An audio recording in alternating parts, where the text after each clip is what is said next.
You pull up to the pump. The numbers spin faster than they used to.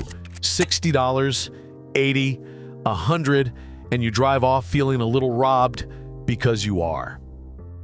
Now, picture a small field behind a white farmhouse in Lancaster County, a plant growing taller than a man.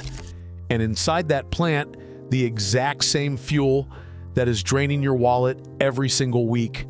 The Amish have known about it for over 100 years.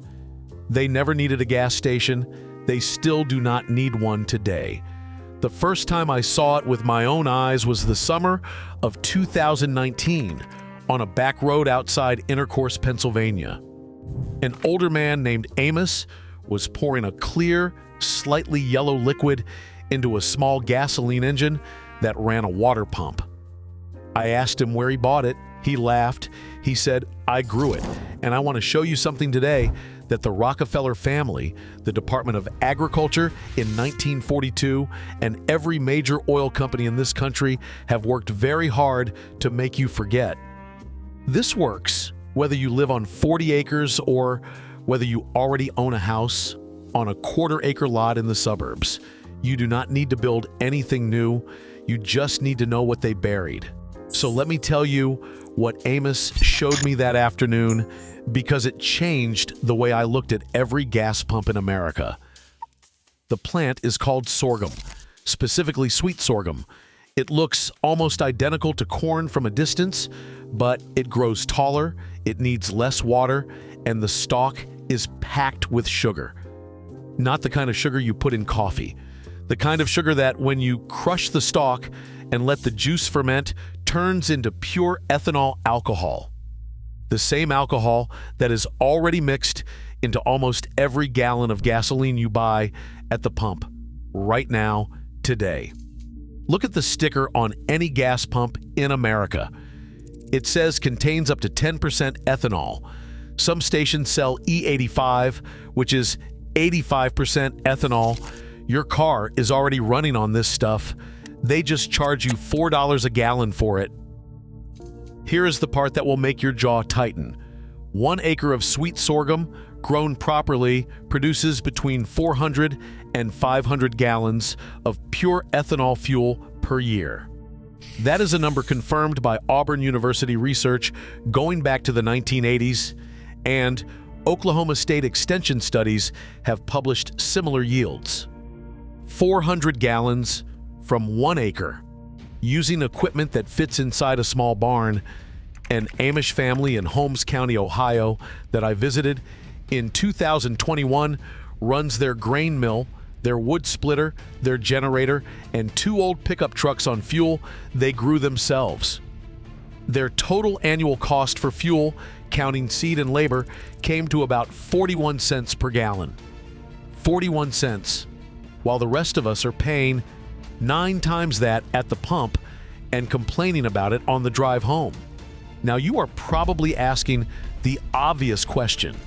If this is so simple, why has nobody told me about it? Why is this not on the news? Why did my father never mention it? And why did my grandfather never mention it? Because somebody made sure of that, and the story of how they did it is one of the dirtiest chapters in American industrial history. In the early 1900s, Henry Ford designed the Model T to run on ethanol. He called alcohol the fuel of the future. He said it could be made from any vegetable matter that can be fermented, and he built his early cars with adjustable carburetors so the driver could switch between gasoline and farm-made alcohol. Ford believed every American farmer would eventually produce his own fuel on his own land. He said it publicly in an interview with the New York Times on September 20th, 1925. You can still find the article in the archives. John D. Rockefeller had a different idea. Rockefeller owned Standard Oil. Standard Oil made its money selling gasoline. And in America, where every farmer grew his own fuel, was in America where Standard Oil went broke. So Rockefeller did what men like Rockefeller always do. He bought influence.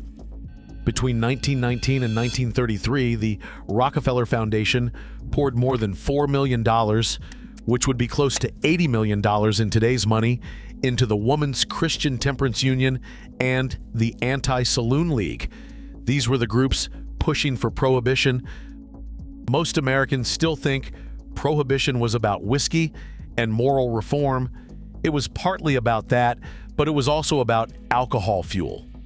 Because the 18th Amendment, passed in 1920, did not just ban drinking alcohol. It banned the production of all alcohol, including fuel alcohol, unless you bought an expensive federal permit and paid a heavy tax. Overnight, every farmer in America who had been distilling his own fuel became a criminal. When Prohibition was finally repealed in 1933, the damage was already done, the distilling equipment was gone, the knowledge was fading, and the oil industry had spent 14 years building gas stations on every corner. The country was hooked.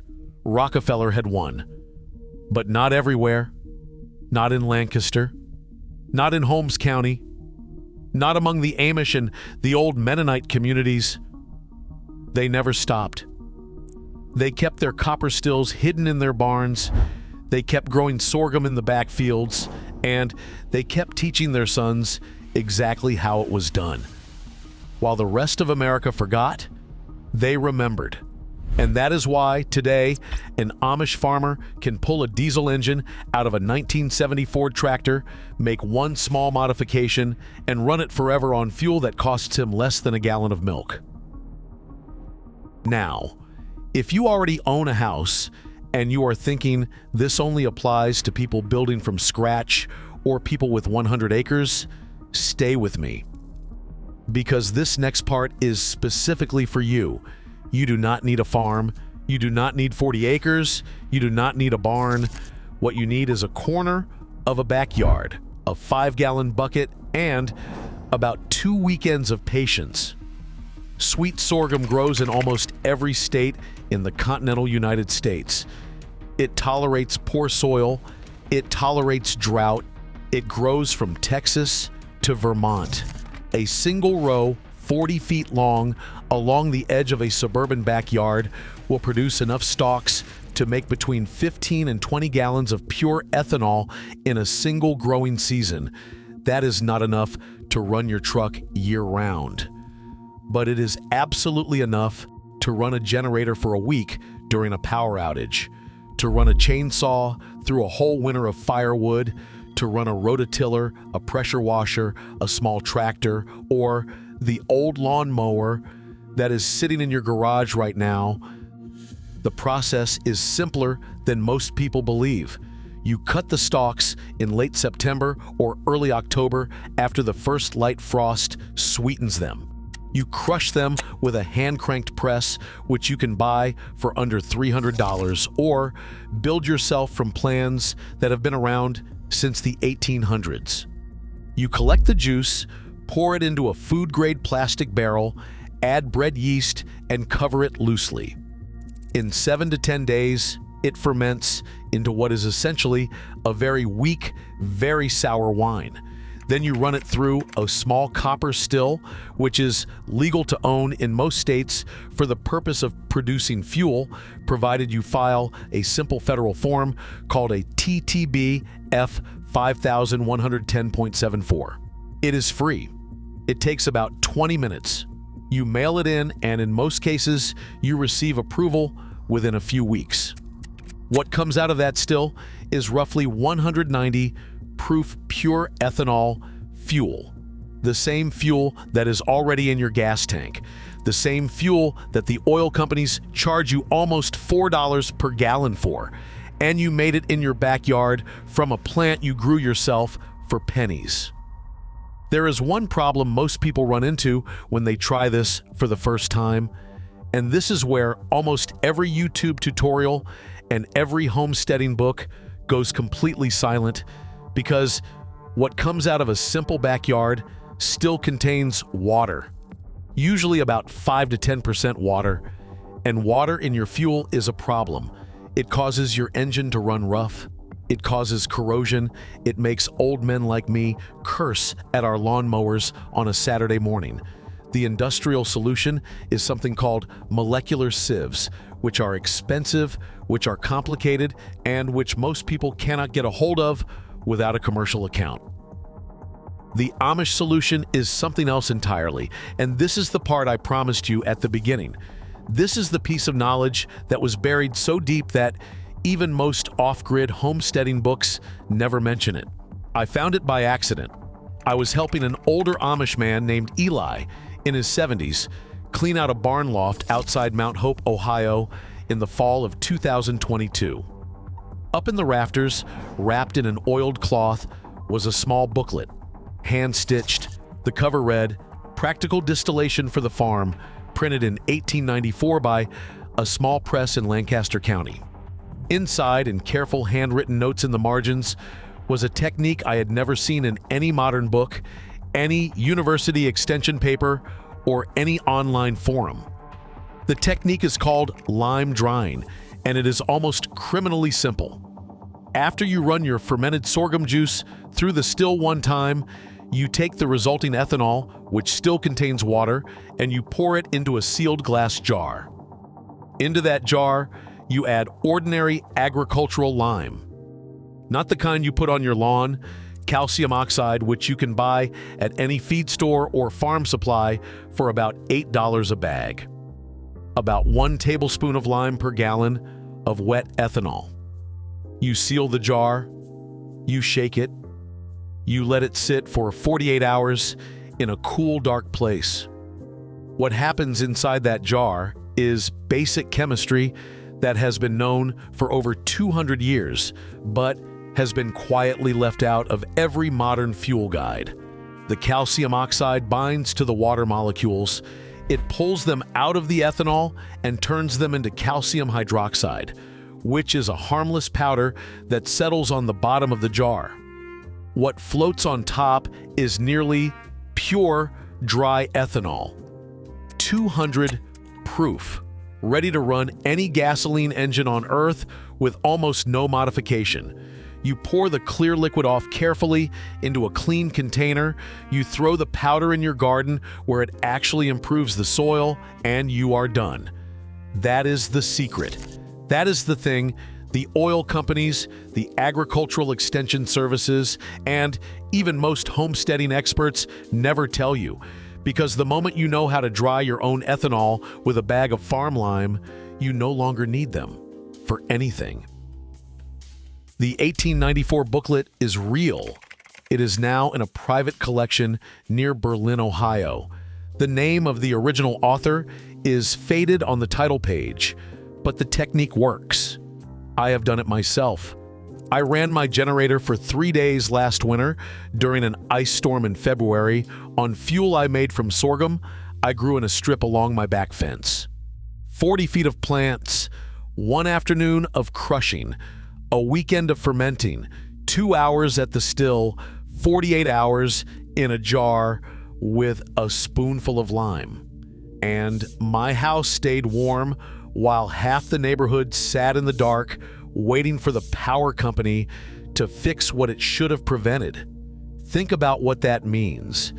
Think about what it means to know that you can grow your fuel, distill it in your garage, dry it with something from the feed store, and never again stand at a gas pump watching numbers spin while a man in a boardroom 1,000 miles away decides how much your week is going to cost.